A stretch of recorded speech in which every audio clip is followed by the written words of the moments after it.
Yun, hello guys. Magandang araw. So, welcome back sa ating munting channel. So, meron akong papa-ampon guys. Itong Phoenix 4 natin.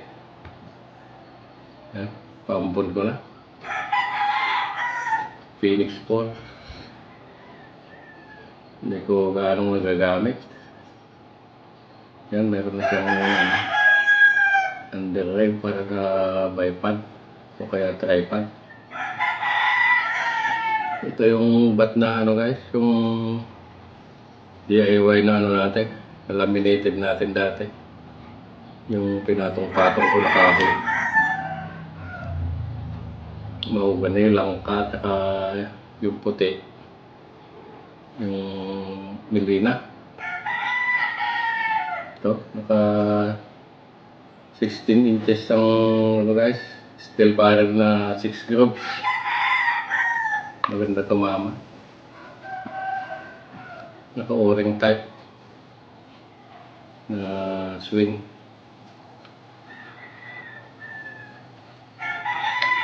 Phoenix 4 to guys, yung receiver niya, Phoenix 4. Tapos itong China regulator.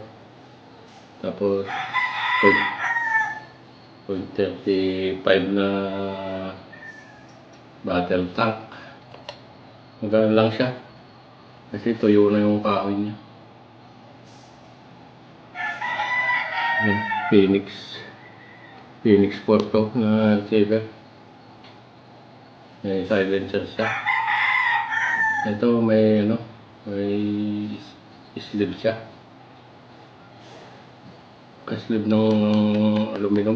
Pero 16 inches yung 16 mm yung niya. 16 mm tong diameter ng barrel niya. Nilagyan ko lang ng sleeve na aluminum para iwas kalawang. Kasi steel barrel to. May langis yan, yung loob lang ito yung loob nito. Para di kalawangin. 0.35 na battle tank. Yan. So, paampon ko na guys. Hindi masyadong nagagamit. Sayang lang. Ito. So, PM nyo na lang ako. O kaya tawagan niyo ako sa number ko.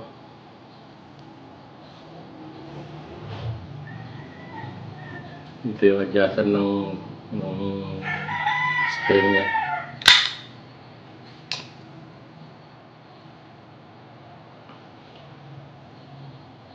Yan. So, yung mga interested guys, ito, Phoenix 4 na naka-woodstock. Yan. Magaan lang siya.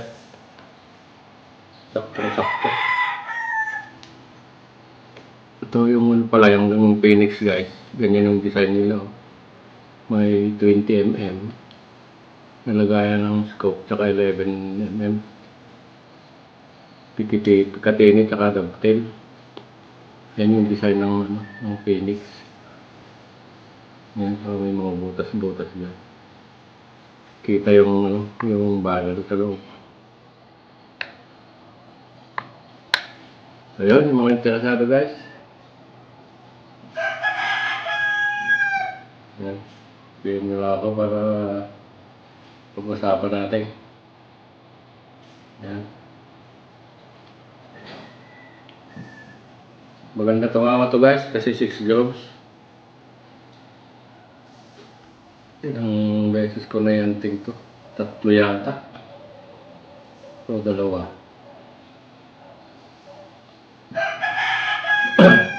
Wala kang scope guys. Tinanggal ko yung sulos ko. Nilagay ko dun sa Taurus. So yan. Phoenix na yung Phoenix 4. Phoenix 4 to guys. So maganda tumama. 6 grooves kasi. Kaya maganda tumama. Hindi ko lang nagagamit kasi may iba na tayong airgun dyan. Dalawa yung airgun ni Brother Chris na sa akin. Ito, papakita ko. Ito yung mga ginagamit kong airgun, guys. Yan. Meron pa tayong Topador. Yung FX Wildcat. Tsaka yung Taurus natin, yan. So, di natin masyadong nagagamit yung Phoenix. Sayang lang. So, yan. Sigawan nyo na, guys, itong Phoenix natin. Yung mga wala pang ano dyan, laruan. Ito na. Wala ka nang pagproblemahin. Lalagyan mo na lang ng scope. Nasalpak mo na lang yung scope mo. Pwede nang i-hunt. Yun. PM lang, guys. O kaya tawagan niyo ako sa cellphone number ko. Lalagay ko na lang dito sa ilalim. Yung number ko, saka yung messenger ko. So, yun, guys. Yan.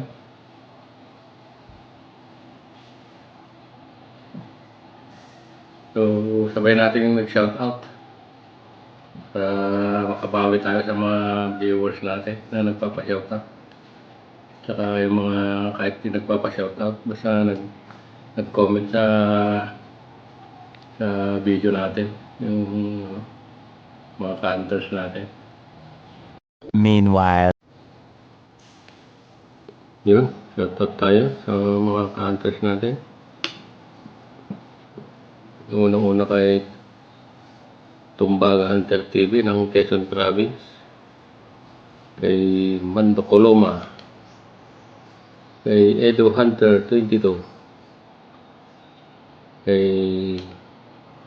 Ernie Mapatak, shoutout. Kay Kabagis Hunter, shoutout Bagis. Kay Pangasinan Hunter ng Kalasyaw, Pangasinan. Yan. Shoutout tayo doon. Kay Bulldog 70. Kay Kendall Kampong Vlog. Yan, shoutout tayo doon. Kay Miao C. Kay Daisy Ray Olande. Shoutout. Kay Jinkoy Adventures. Shoutout. Kay Walper Aquino. Kay Rayman Rodelas. Kay Kalanguya Tech. Shoutout tayo doon. Kay Boyet. Yan. Boyet 39 Mix Vlog. Shoutout bro. Kay JAB Hunters. Shoutout. Kay Rans Magracia. Shoutout. Kay Chris Opresio. Shoutout tayo doon. Kay Roland Cortez. Kay Mario Conde ng MBC Mix Hunter. Shoutout tayo doon. Kay OFW Hunter. Kay Silent Hunter. Kay Claudio Bello. Kay Lilibet Celestino. Yan. Wala daw siyang mabiling pellet niya. Marami sa online idol. Yan. Shoutout din kay Daddy Nel ng Kawayan Isabela. Yan. Shoutout idol. Kay Lakay J. Valdez TV. Yan. Shoutout Lakay. Kay Randy Pagia. Kay Katama Official. Kay Jamil Austria. Kay Russell Mikagimbay. Yan. Tinatanong nila kung ano daw yung gamit kong scope. Yung Solus na day and night scope. Yun ang gamit ko sa Taurus ko. Yan, kay Renan Morandarte. Kando bili ko sa scope. Galing US yun idol, kaya medyo mahal. Kay IGTV 0.5. Kay Tunying Hunter Vlog. Yan, shoutout. Yan, shoutout na rin natin si Brother Chris sa US. Si Doy na nasa New Zealand. Yan, saka si Nonoy yung nasa Mindanao. Yun. So, sige guys, hanggang dito na lang yung video natin. Salamat ulit sa panonood.